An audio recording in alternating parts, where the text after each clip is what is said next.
আসসালামু আলাইকুম সুপ্রিয় শিক্ষার্থীরা, আজকের অনলাইন ক্লাসে তোমাদের সবাইকে স্বাগত জানাচ্ছি। আমি মোহাম্মদ শামসুল আলম।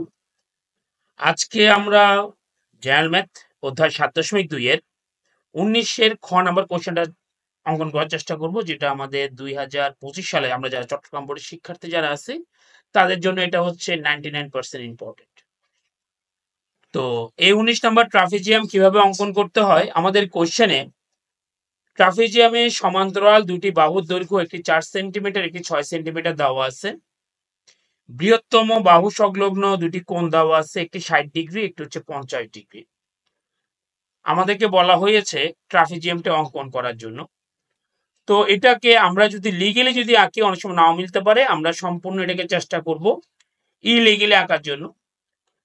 তো এটা বলা আসলে ঠিক হচ্ছে একজন টিচার হিসেবে, তারপর আমরা চেষ্টা করব ঠিকভাবে আঁকার জন্য, সেটাও দেখাবো, ইলিগেলিও দেখাবো কিভাবে শর্টকাট আঁকা যায়।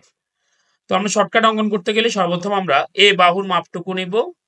এ বাহুর মাপটুকু নিয়ে বি থেকে বসিয়ে আমরা কাটবো। আমরা যা কাজ করব একবারই কাজটুকু করে ফেলবো। আবারও সেম ভাবে বি বাহুর টুকুর মাপটুকু নিয়ে নিব আমরা। বি বাহুর মাপটুকু নাও হইলে আমরা বি তে বসিয়ে বি বাহুর সমান করে এইটুকু অংশটুকু কেটে নিব। আমাদের কাটাকাটির পর্যায় শেষ। এবার আমরা কোণগুলো আঁকবো। এখানে মনে রাখতে হবে প্রতিটা কোণ দুইবার করে আঁকতে হবে। আমরা এমন ভাবে বসার চেষ্টা করব যেন এখানে বসালে এবং আমরা যদি অপোজিট সাইডেও যদি এই বিন্দুতে যদি বসাই, যেন একটা অপরকে যেন ছেদ না করে আমরা এভাবে মাপটুকু নিব। এই জন্য আমরা অর্ধেক থেকে একটু ছোট করে নিব। ছোট করে একটু খেয়াল করো ভালো করে। আমরা এখানে একটা বৃত্তচাপ দিব, অপোজিট সাইডে বসাবো, সাইডে বসিয়ে আমরা এখানেও একটা কি করব, বৃত্তচাপ দিব। আমরা এখানেও একটা বৃত্তচাপ দিলাম। আবার বিতে বসাবো, বিতে বসিয়েও আমরা একটা বৃত্তচাপ দিব। ঠিক আছে? এরপরে আমরা ওই যে কোণ যে দোনোটা আছে, কোণ দোনোটাতে বসাবো, বসিয়ে এখানেও একটা একটা করে আমরা কি দিব, বৃত্তচাপ দিব। প্রত্যেকটাতে আমরা একটা একটা করে বৃত্তচাপ দিব। ঠিক আছে? চারোটা যেন একই মাপের যেন থাকে, সেটার দিকে আমরা খেয়াল রাখবো। এবার আমার হচ্ছে কোণ অঙ্কনের পালা। প্রথমে মনে করলাম 60 ডিগ্রি কোণ আঁকবো। 60 ডিগ্রি কোণ আছে হচ্ছে এক্স বিন্দুতে। তাহলে আমরা এক্স বিন্দুর জন্য আমরা এখানে প্রত্যেকটা একই মাপে, সবগুলো একই মাপের দাগ দিব।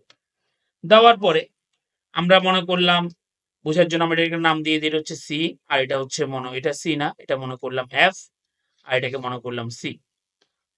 আচ্ছা, আমরা প্রথমে এই 60 ডিগ্রি কোণের মাপটুকু নেব, নিয়ে 60 ডিগ্রিকে আমরা দুইবার আঁকবো। একবার এখানে আঁকবো 60 ডিগ্রি সি বিন্দুতে,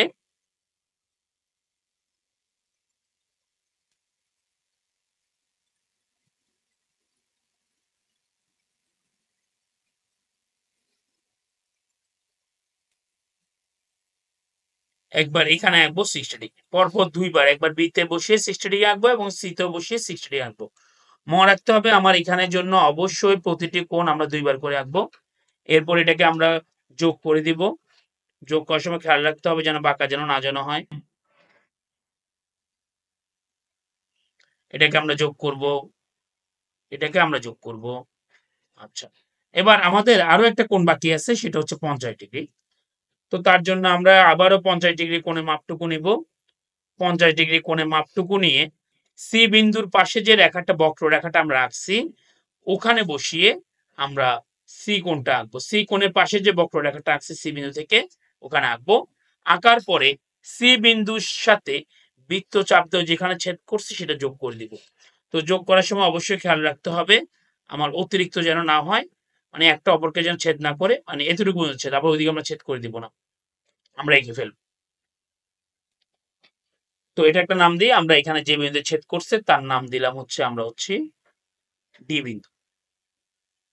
তো হওয়ার পরে আমরা যে কথা বলতেছিলাম, সাধারণত আঁকতে গেলে অংশ মিলে না। তো না মিললে আমরা কি করব, আমরা স্কেলটাকে এখানে বসাবো। লাইনটা যেন সোজা যেন হয়, এই লাইনটা যেন সোজা যেন হয়, স্কেলটাকে বসিয়ে আমরা এখানে লাইনটা আমরা ড্র করে দিব। এই স্কেল বসিয়ে লাইনটা যেন সোজা যেন থাকে, এটা অবশ্যই আমাদের খেয়াল রাখতে হবে। লাইনটা যেন সোজা, আমরা এমন ভাবে স্কেল বসাবো, বসিয়ে দেখবো প্রতিটা জায়গায় গ্যাপটা সমান কিনা। যদি বাঁকা টাকা যদি হয়, মনে করলাম একটু বাঁকা আছে এরকম, তাহলে আমরা যোগটোগ করবো না। বাঁকা যেন না যেন থাকে, সোজা সমতল যেন হয়, আমরা এঁকে দিব। এঁকে দেওয়ার পরে ওই যে শুরুতে আমরা একটা বৃত্তচাপ দিছিলাম এখানের, এই বৃত্তচাপের মাপটুকু নিয়ে আমরা ডি বিন্দুতে বসিয়ে এই রেখার এক প্রান্ত থেকে অপর প্রান্তে আমরা বৃত্তচাপ দিব। এই রেখার এক প্রান্ত থেকে অপর প্রান্ত পর্যন্ত, এই রেখার এক প্রান্ত হচ্ছে এটা, আর ওইদিকে প্রান্ত হচ্ছে ওই রেখার হচ্ছে এটা। এক প্রান্ত থেকে অপর প্রান্তে বৃত্তচাপ দিব। দেওয়ার পরে আমরা বৃত্তচাপের বাঁকা যে লাইনটা উঠছে উপরের দিকে, সেখান থেকে এখান পর্যন্ত মাপ নিয়ে আমরা একটা বৃত্তচাপ দিয়ে দিব। এখানে যেন ছেদ যেন করে, এটা খেয়াল রাখতে হবে। অবশ্যই যেন এখানে ছেদ করে। দরকার হলে আমরা একটু ছোট করব, ছোট করবো বা বড় করব, বড় করে আমরা এই দাগটুকু দিব। একটু করে ছোট করব বা বড় করে বৃত্তচাপটুকু দিব। তাহলে যদি দেখি আমাদের এই অংশটুকু, এই যে A B C D, A B C D হচ্ছে আমাদের সেই উদ্দিষ্ট ট্রাফিজিয়াম, যার এ বিন্দুকে দিতে পারবো আমি এফ, এফ তো দিলাম, এটার নাম দিলাম জি, এটার নাম দিলাম এইচ, এটার নাম দিলাম আই। আশা করি তোমরা প্রত্যেকেই বুঝতে পেরেছো। না পারলে ভিডিওটা আবার দেখবা। প্রত্যেকে ভালো থাকবা। আল্লাহ হাফেজ। আসসালামু আলাইকুম।